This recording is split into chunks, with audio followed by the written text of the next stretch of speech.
नमः।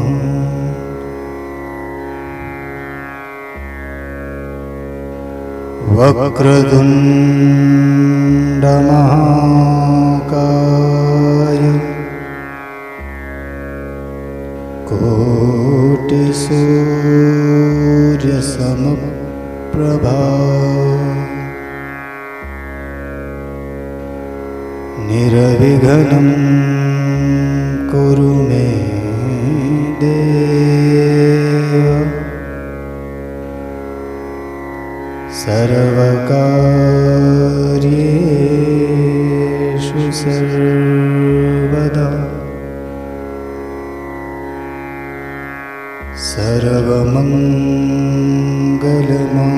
सर्वमंगलमांगल्ये शिवे सर्वार्थसाधिके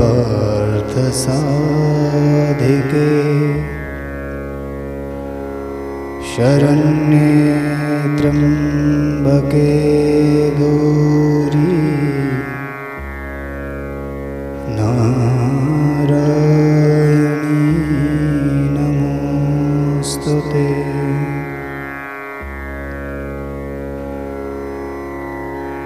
नारायणं नमस्कृत्य नरं चैव नरोत्तमं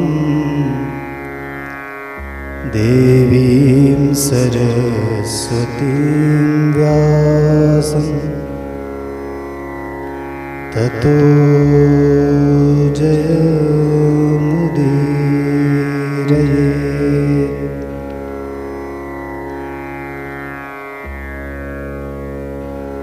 कृष्णाय वासुदेवाय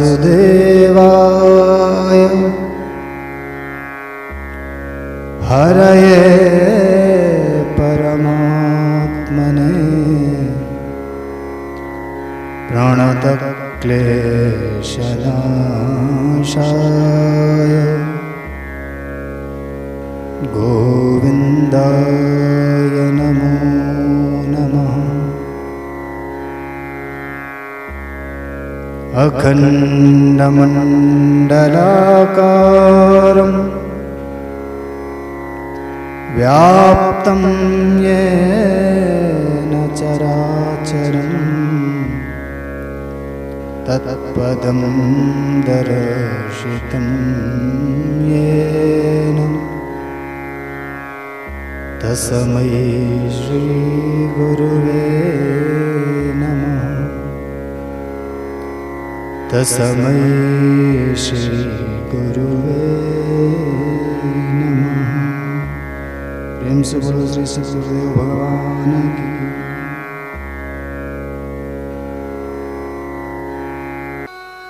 परम मंगलमय भगवत स्वरूपा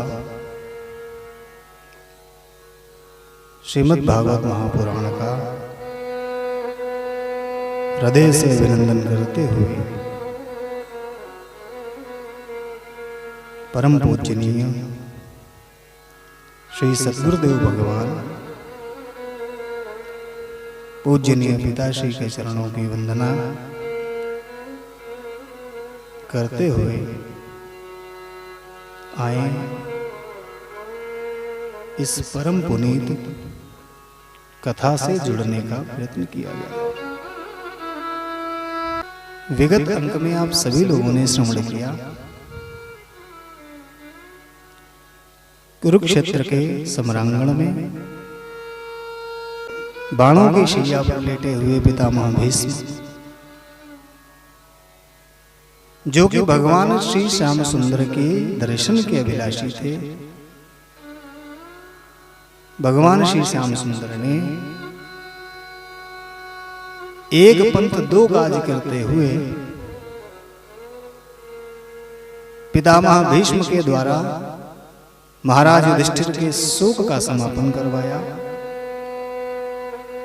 और स्वयं उन्हें अंतिम समय में दर्शन प्रदान करके उनकी मृत्यु को सुधारने का जो वचन उन्होंने दिया था उसकी पूर्ति उन्होंने की।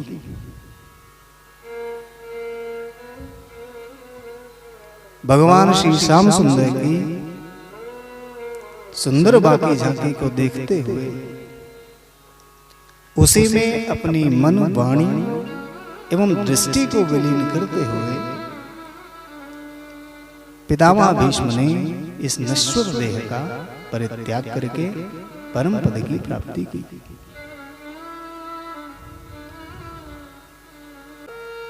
तो पितामह भीष्म अत्यंत धर्मात्मा, अत्यंत कुशल योद्धा और भगवान के परम भागवत भक्त हैं। फिर प्रश्न ये उठता है कि जब ये इतने धर्मात्मा थे तो इतने दिनों तक बाणों की शैया पर पड़े रहने का जो कष्ट इन्हें मिला वो किस लिए मिला? तो इसके संत अलग अलग कारण बताते हैं, जो कि दो प्रमुख कारण ये हैं। संत लोग चर्चा करते हैं कि एक बार जब ये युवा थे तो अपना अश्व लेकर के मार्ग से कहीं जा रहे थे। मार्ग पर चलते चलते अचानक इनकी दृष्टि पड़ी तो क्या देखते हैं, एक घायल सर्प उसी मार्ग पर पड़ा हुआ है। जैसे ही इनकी दृष्टि उस मृत प्राय सर्प पर पड़ी तो घोड़े से उतर पड़े और पास आकर के सर्प को देखा, किंतु सर्प जो था वो इतना घायल था कि मूर्छित अवस्था में था, जो कि हिलडुल नहीं रहा था। अत्यंत सूक्ष्मता से निरीक्षण करने के बाद इन्हें ऐसा लगा कि लगता है ये सर्प जो है वो मर गया है और मार्ग में पड़ा हुआ है, इसलिए उस सर्प को मृत समझ करके उसे मार्ग से हटाने के लिए इन्होंने क्या किया, अपने धनुष की कोटी से उस सर्प को उठाया और ऐसे उसी कोटी से उछाल दिया।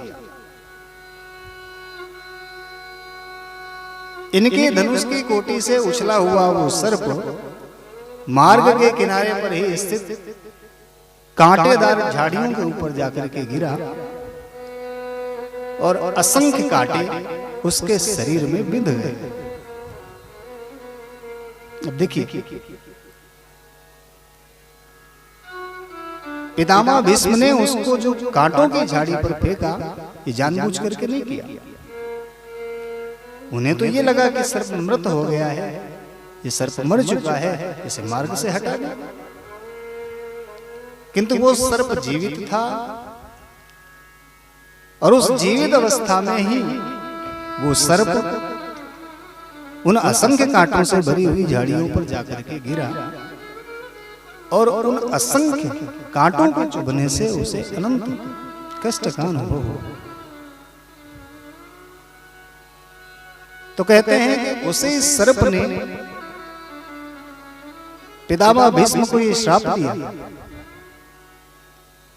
कि जिस प्रकार तुम्हारे कारण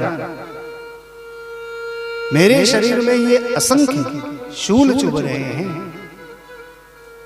ऐसे ही तुम्हारा जब अंत समय आएगा तो ऐसे ही शूल, ऐसे ही असंख्य शूल तुम्हारे शरीर में बिंध करके तुम्हारा प्राणांत करेंगे। तो कहते हैं कि वो सर्प कई दिनों तक उसी झाड़ियों पर पड़ा रहा और फिर अंततः शरीर को उसने छोड़ दिया। तो संत लोग कहते हैं कि उसी सर्प के श्राप से पितामह भीष्म को ये बाणों की शैया पर इतने दिनों तक पड़े रहने का, इतना कष्ट सहने का श्राप मिला हुआ था।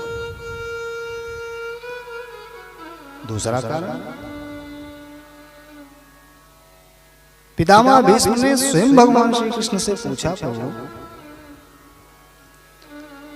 मेरा जीवन धर्ममय रहा है, मैंने स्वप्न में भी कभी अधर्म का कोई कृत्य नहीं किया है। हे केशव,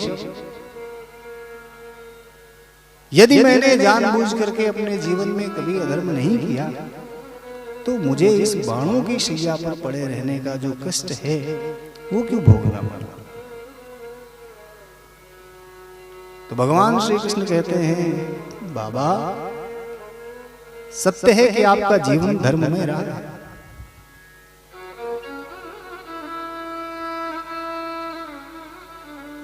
आपने जीवन में कभी अधर्म नहीं किया, किंतु महाराज एक चूक आपसे हुई है, और वो चूक क्या है। जब बड़ी सभा में दुशासन द्रौपदी को वस्त्रहीन करने की चेष्टा कर रहा था, आप वहां उपस्थित थे, लेकिन आपने उसके उस कृत्य का विरोध नहीं किया। युद्ध के बाद में आपसे जो पूछा द्रौपदी ने कि बाबा आपने विरोध क्यों नहीं किया, आपने मेरी रक्षा क्यों नहीं करी, तो आपने कहा कि मैंने दुर्योधन का अन्न खाया था जिसकी वजह से मेरा मन पापमय हो गया, और युद्ध में घायल होने के पश्चात दुर्योधन का जब वो अन्न रक्त के माध्यम से मेरे शरीर से निकल गया, तब मुझे बुद्धि आई है, तब मुझे समझ में आया है कि उस दिन मैंने जो किया अन्याय था, अधर्म था। तो बाबा आपका सारा जीवन धर्म में रहा है, किंतु उस दिन पाप को देख करके भी आप पाप का विरोध नहीं कर सके और चुपचाप उस पाप को देखते रहे। उसी का फल ये है, बस उतनी सी चूक के कारण आपको ये दुर्गति झेलनी पड़ी। तो विचार करें, पितामह भीष्म जैसा परम विद्वान, परम धर्मात्मा और परम समर्थशाली व्यक्ति, जो कि पाप का सही समय पर अधर्म का विरोध न कर पाने के कारण इस दुर्गति को प्राप्त हुआ है। और हम आप सब लोग विचार करें, अपने दैनिक जीवन में कितने ऐसे अधर्म हैं जो हमारे हाथों से जाने अनजाने हो जाते हैं। स्वयं को तो हम नियंत्रित कर भी लें, किंतु ऐसा कितना होता है कि हमारी दृष्टि के सामने जाने कितना अधर्म होता रहता है और हम दृष्टि घुमा करके वहां से हट जाते हैं। ये भी कहीं पर पाप हो रहा है, कहीं पर अधर्म हो रहा है, उस अधर्म को देखने वाला देख करके उस पर कोई उसका विरोध न करे तो वो भी उस पाप का, उस अधर्म का सहायक माना जाएगा और वो भी पाप का भागीदार बनता है। प्रेम से बोलो बाके बिहारी लाल की। तो इस प्रकार पितामह भीष्म परम गति को प्राप्त हुए। उनका अंतिम संस्कार करने के पश्चात परम धर्मात्मा धर्मराज युधिष्ठिर राज सिंहासन पर बैठे और पितामह भीष्म के द्वारा दी गई शिक्षाओं के अनुरूप ही उन्होंने अपनी प्रजा का पालन करने लगे। इसके पश्चात 12वें अध्याय में परीक्षित के जन्म की कथा आती है। मातुर्गर्भगतो वीरा सतदा भृगुनन्दनं ददर्श पुरुषं कञ्चित् दह्यमानोऽस्त्रतेजसा। जिस समय अश्वत्थामा के द्वारा छोड़े गए ब्रह्मास्त्र से उत्तरा के गर्भ में स्थित बालक जलने लगा, अचानक क्या देखता है कि एक अंगुष्ठ मात्र का ज्योतिर्स्वरूप उसकी दृष्टि के समक्ष गर्भ में उपस्थित हो गया। देखने में तो अंगुष्ठ मात्र का ज्योतिपुंज है, किंतु अत्यंत निर्मल उसका स्वरूप है, चतुर्भुज रूप है, सांवला उसका शरीर है, कानों में सुंदर दिव्य कुंडल धारण किए हुए, अपने हाथों में गदा लेकर के अत्यंत तीव्र वेग से उस गदा को घुमाते हुए जीव के चारों ओर घूम रहा है। जैसे सूर्य की रश्मियां अपने तेज से कोहरे को भगा देती हैं, वैसे ही वह अपनी गदा के प्रहार से उस ब्रह्मास्त्र के तेज को शांत करता चला जा। उस गर्भस्थ जीव ने मन ही मन में सोचा, कौन है? विचार कर ही रहा था कि तभी उस ब्रह्मास्त्र के तेज को शांत करके प्रभु वहां से अंतर्ध्यान हो गए।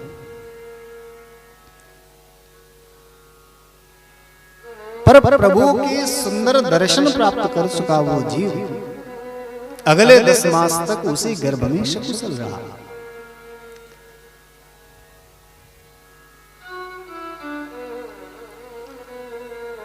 तत्पश्चात अनुकूल समय आने के पश्चात शुभ समय में उस बालक का जन्म हुआ। और जैसे ही उस बालक का जन्म हुआ, गर्भ से बाहर आते ही अपनी दृष्टि से चारों ओर देखने लगा और ऐसा लगा कि किसी को ढूंढ रहा है। अत्यंत तेजस्वी बालक है। महाराजा युधिष्ठिर एवं समस्त पांडव परिकर उस बालक को देख करके अत्यंत प्रसन्न हुए। तुरंत ब्राह्मणों को बुला करके उसके जात कर्म संस्कार इत्यादि करवाए, विप्रों को बुला करके बहुत सारा दान दक्षिणा दिया उनको। महाराजा युधिष्ठिर के सम्मान को देख करके समस्त ब्राह्मण अत्यंत संतुष्ट हो गए और महाराज युधिष्ठिर से बोले, महाराज, अश्वत्थामा ने तो आपके वंश को समाप्त करने में कोई कसर नहीं छोड़ी, किंतु ईश्वर की कृपा से आपके वंश वृक्ष में ये नूतन पुष्प इस बालक के रूप में प्रकट हुआ है। और महाराज, ये कोई साधारण बालक नहीं है,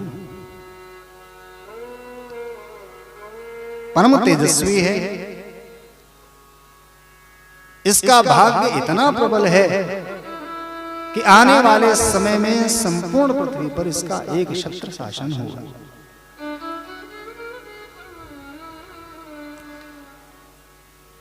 सारे संसार में महाराज इसका यश व्याप्त होगा, क्योंकि भगवान ने इसे प्रदान करके स्वयं आपके वंश वृक्ष की रक्षा की है। इसलिए इसका नाम विष्णु रात होगा। विष्णुना रातः दत्तः विष्णु रातः,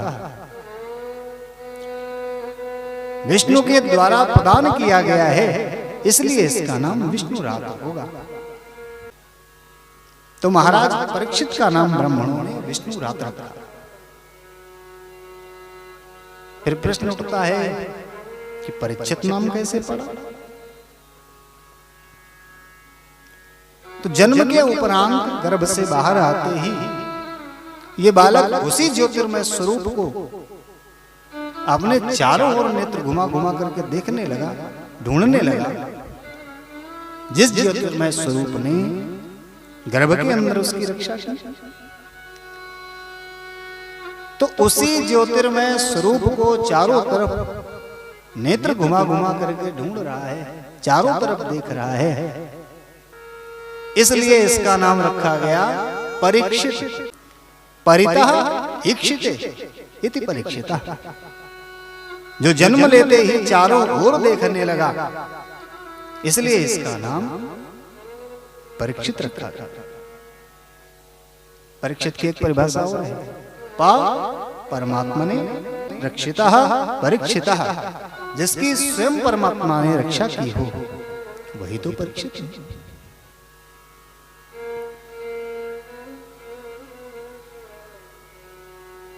अरे परीक्षित कोई साधारण जीव नहीं है, जिसे मां के गर्भ में ही भगवान का साक्षात्कार हो गया हो, ईश्वर की कृपा प्राप्त हो गई हो, वो कोई साधारण जीव होगा? विचार करिए, श्रीमद् भागवत महापुराण की कथा, इसके श्रोता और वक्ता दोनों गर्भ से ही ईश्वर की कृपा का कवच लेकर के उत्पन्न हुए हैं। कथा के वक्ता शुकदेव जी, जिन्हें गर्भ में जाकर के प्रभु ने आश्वासन दिया कि पुत्र सानंद बाहर आ जाओ, मेरी माया तुम्हारा कुछ नहीं बिगाड़ेगी।